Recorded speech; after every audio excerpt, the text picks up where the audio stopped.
Well, hello, Grand Rapids. Grand Rapids, thank you very much. Thank you very much. You may be seated.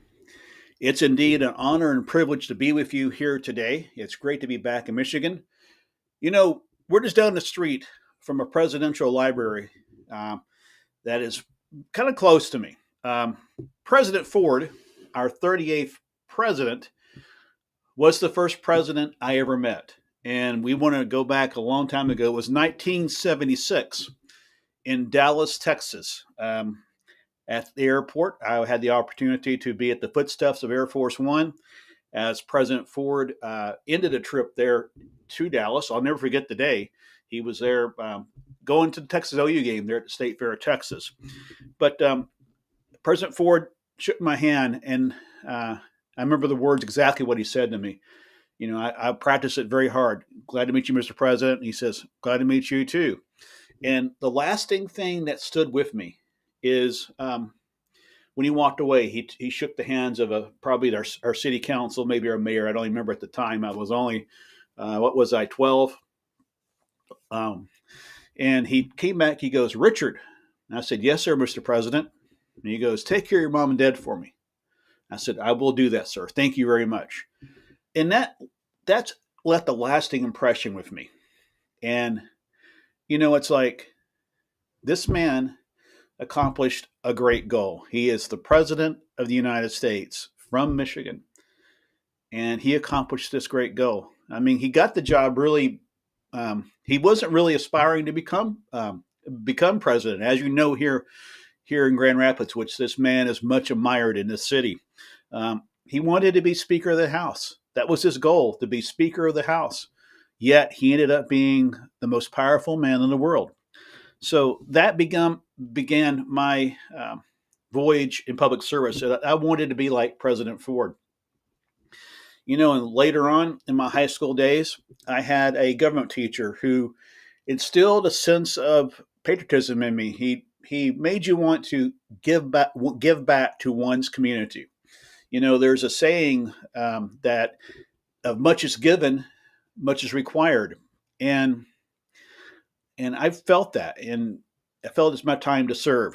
So that's really how I got involved in this. I really owe it to President Ford. So your hometown hero here, President Ford, had a very big impact on my life. So I just thank him very much for that.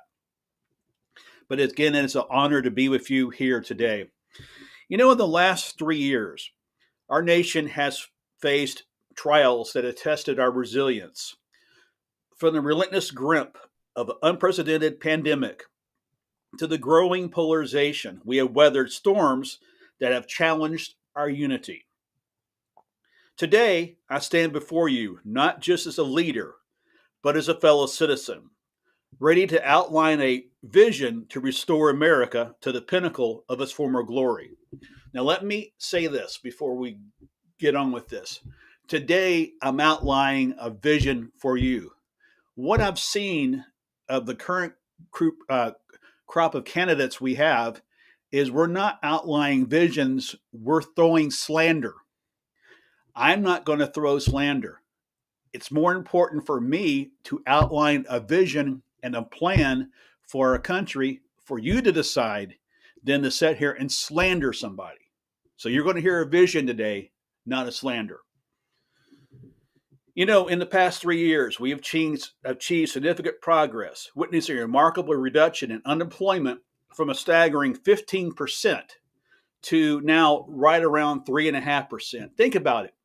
4 years ago at this time, we were on the verge of a once-in-a-lifetime pandemic. We were on the verge of shutting our country down. We were on the verge of going to 15.5% unemployment. Millions in this country were without work. We were shut in. We were locked in. People didn't feel safe to travel our roads or even travel, period. Our economy was on the brink. Now, one of the things that I want to restore under my administration is this. With the pandemic, we got used to staying at home. We got used, there's a saying, money for nothing and the checks are free. We got used to that. But here's the thing. We had to hand out these checks from the federal government to keep our economy afloat. We were very close to wrecking our economy, but we got used to it when the pandemic waned and kind of got back in the rearview mirror. We continued to stay at home. I'm committed to overhauling the unemployment system, and it will no longer be a system susceptible to exploitation. I unveiled this a few months ago. A new enhanced unemployment system will mandate that every person on unemployment has a minimum of 5 job interviews per week for continuing benefits.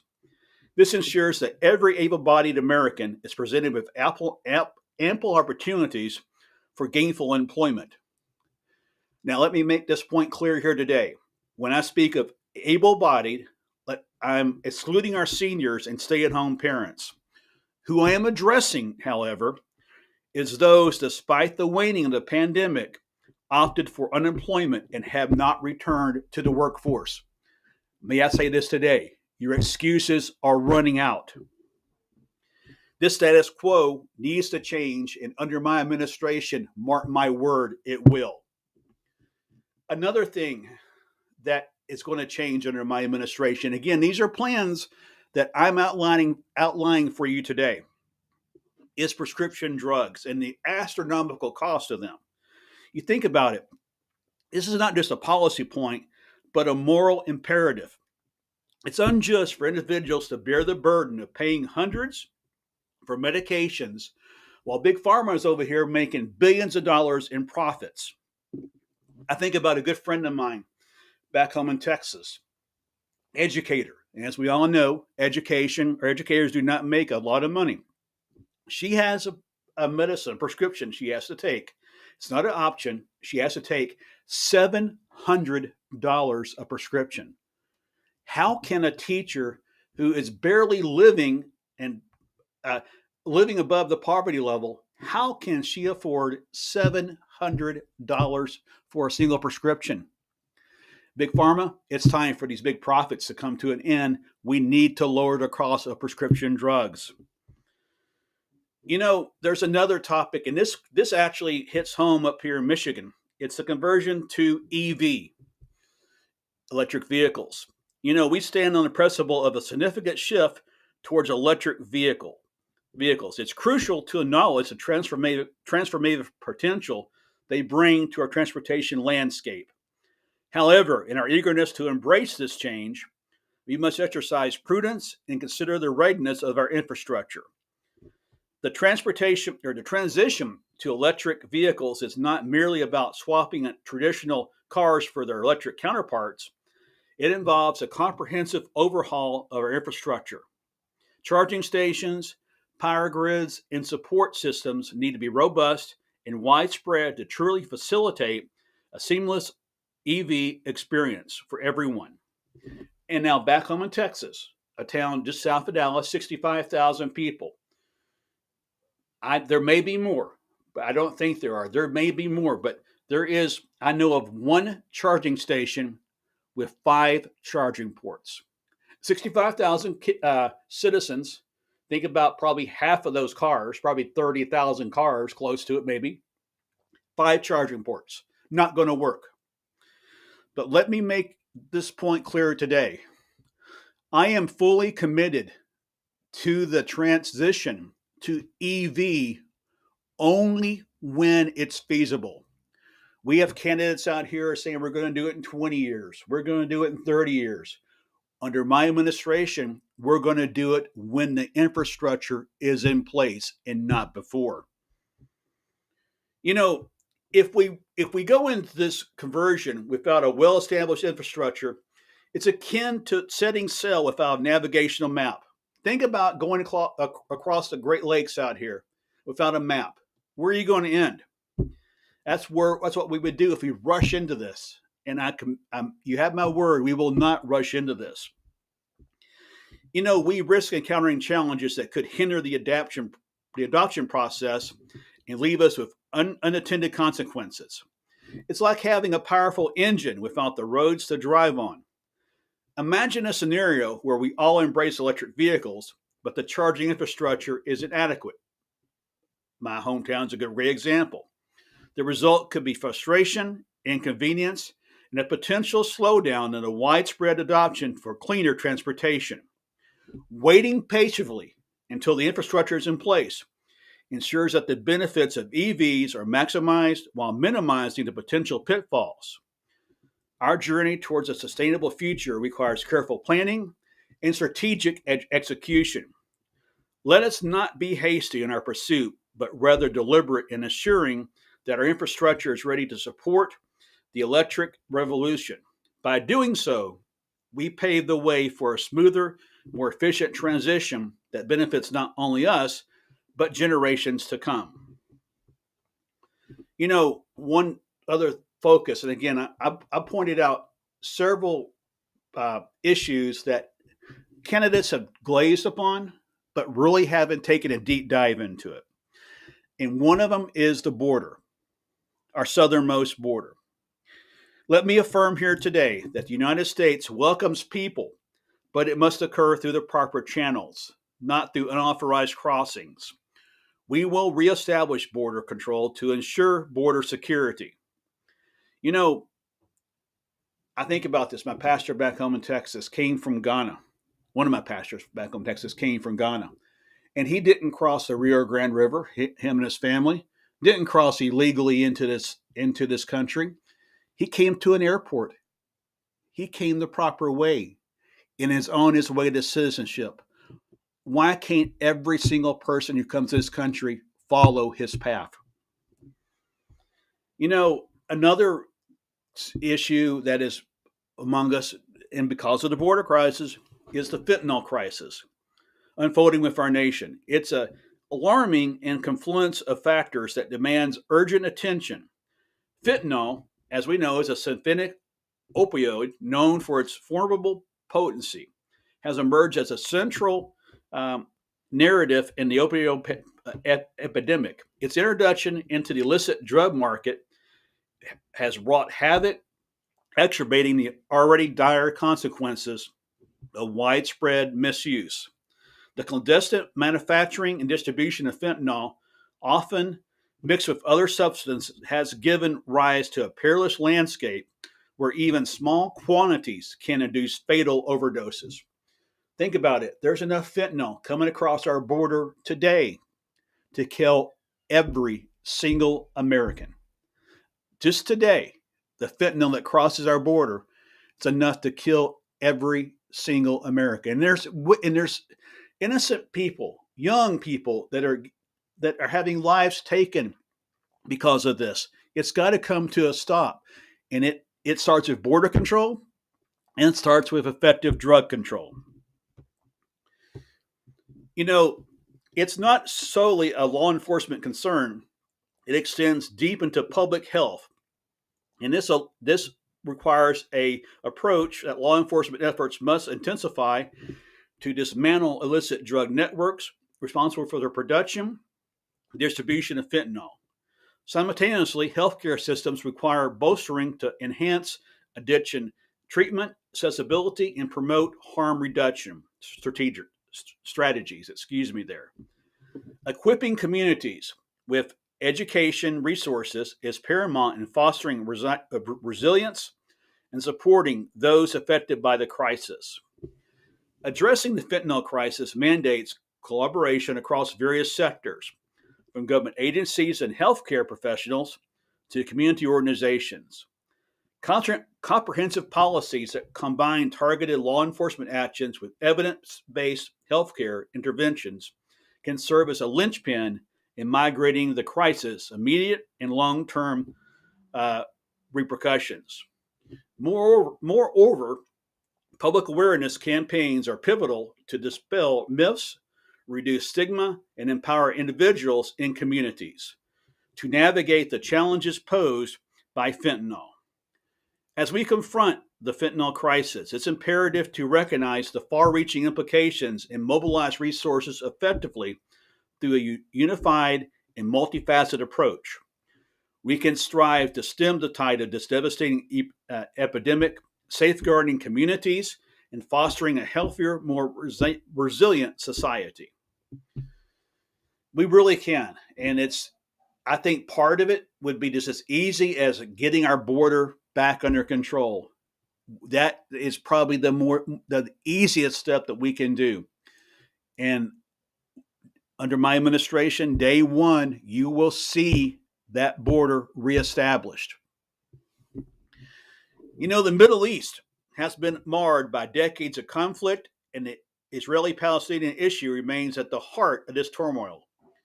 I firmly believe that a just and equitable solution lies in the establishment of two independent states, Israel and Palestine, or Palestine, I should say. Palestine's in Texas, living side by side in peace and security. The two-state solution is not just a diplomatic concept, it's a vision for a future where both Israelis and Palestinians can coexist. Recognizing each other's right to self-determination, this solution is grounded in the principles of fairness, mutual respect, and the recognition of the legitimate aspirations of both peoples. It is essential, however, to acknowledge that the historical pain and suffering experienced by both Israelis and Palestinians, the two-state solution provides a framework to address the legitimate concerns and rights of both parties, ensuring a path toward reconciliation and coexistence. This approach offers a realistic and viable way forward, promoting stability, prosperity for the entire region. Supporting a two-state solution does not mean taking sides. Rather, it's an endorsement of a just and comprehensive resolution that accommodates the rights, security, and dignity of both Israelis and Palestinians. It's a call for dialogue, diplomacy, and a commitment to finding common ground for the betterment of all involved. And I think we can be a partner in this, and we can end the violence that's happening over there. That day in October was just unreal. Hearing the stories of innocent girls, women being raped, just the killing that happened out there was just totally horrible and uncalled for. So there needs to be a solution to this, and I believe the two-state solution is the way we need to go in this. Now, I've been saying this for a while, and I want to make this point clear here today. In my heart, I believe that abortion is wrong. My heart tells me that taking a life is wrong. However, I believe in the sanctity of life, and I recognize the profound value of every individual. At the same time, I firmly believe, however, in a woman's right to make choices about her own body and reproductive health. The issue of abortion rights is multifaceted, involving personal beliefs, ethical consideration, and legal frameworks. Supporting a woman's right to choose does not diminish the recognition of the inherent value of life. Rather, it acknowledges the complexities of individual circumstance and the autonomy that women deserve in making deeply personal decisions. It is crucial to approach this topic with empathy and understanding that each person's situation is unique. As a society, we must strive to create an environment where women have access to comprehensive reproductive health care, education, and support. It is essential to address the root causes that may lead individuals to consider abortion and work towards a society that values the well-being of all its members. Legislation and policy should be crafted with careful consideration for both the protection of life and the preservation of individual freedoms. Striking a balance between these values requires open dialogue, compassion, and a commitment to understanding the diverse perspectives that exist within our communities. And let me make this commitment to you. I am committed to there be a solution to this that both sides can work to. I know there was the overturning of Roe that happened. But, like I said, deep down in my heart, I believe it's wrong. But I also believe that we live in a country where we have freedoms. And we should not have Big Brother, the government, dictating what a woman's health care choices are. Another thing that is dear to my heart is education reform. It stands as a pivotal cornerstone to our nation's restoration. Our classrooms should be sanctuaries of learning, not a political battlefield. Education should pivot back to fundamentals, teaching history, objectively to prevent the repeat of past mistakes. With a personal understanding of the challenges faced by educators, being married to a fantastic woman for almost 3 decades, over 2 decades now, almost three, I recognize the need to increase teacher pay. While acknowledging it as a state level matter, I pledge to assist states in funding these raises without encroaching upon your autonomy. This is not going to be a Washington power grab. This is going to be a program where we will see that the money is distributed to the states and that the states distribute it to the school districts appropriately. I know of one government education program that's run by the government, and that's pre-K. That's all there's going to be. We're not going to give you the money and just start controlling your education. That needs to stay at the state and local and level. Under my administration, it will. Excuse me. In restoring patriotism and reinforcing fundamentals like history and the ABCs is not just a campaign slogan, but an imperative. We reject the divisive influences of woke education. My education plan, aptly named Back to Basics, aims to support teachers, provide quality education, and prepare students for the future by depoliticizing the classroom.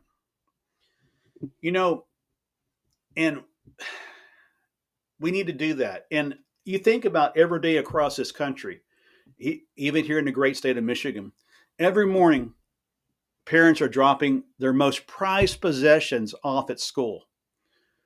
And as they say goodbye, and we'll see them again at 3:15 or whenever your school does let out, it is hoped that when that child gets back in that car line that afternoon, that they're smarter than they were that morning. The educators, their job is very hard, but I believe educators' true role is to teach the ABCs, the 1, 2, 3s, the good, the bad, and the ugly of history. Yes, teach them the mistakes that we made. The only way we can avoid mistakes in the future is to teach about the past. Why do we want to sugarcoat our history? Did we do things bad in our country in almost 250 years? Absolutely, we did. I'm not going to stand up here today and tell you the United States of America is perfect. It's not. Breaking news, it's not. But if we don't teach that in our classrooms, we're going to repeat them in the future. Respect for one another forms the bedrock of United Nation. We've borne witness to violent division, families shattered by gun violence. We advocate for gun reform without infringing on rights and increased mental health support for those in need. The plan I've outlined here this afternoon is not merely a policy agenda. It is the opening chapter in our journey to restore the greatness of the United States. And I firmly believe if we do this, if we follow this plan, our best days ahead of us. And there's a great Texas artist, a guy named Tom Lay. And one of his paintings actually was in the Oval Office a few years ago. But Tom, it's got this beautiful painting of El Paso, the mountains of El Paso. And Tom writes about how him and his wife, Sarah, enjoy living on the east side of the mountain. For it's living on the east side of the mountain that you can see the sunrise of the day ahead, not the sunset the day it's past. My fellow Americans, I believe that we as a country live on the east side of the mountain, and America's best days are ahead of us. May God bless you. May God bless our troops. And may God bless the United States of America. Thank you all very much. Thank you. Thank you.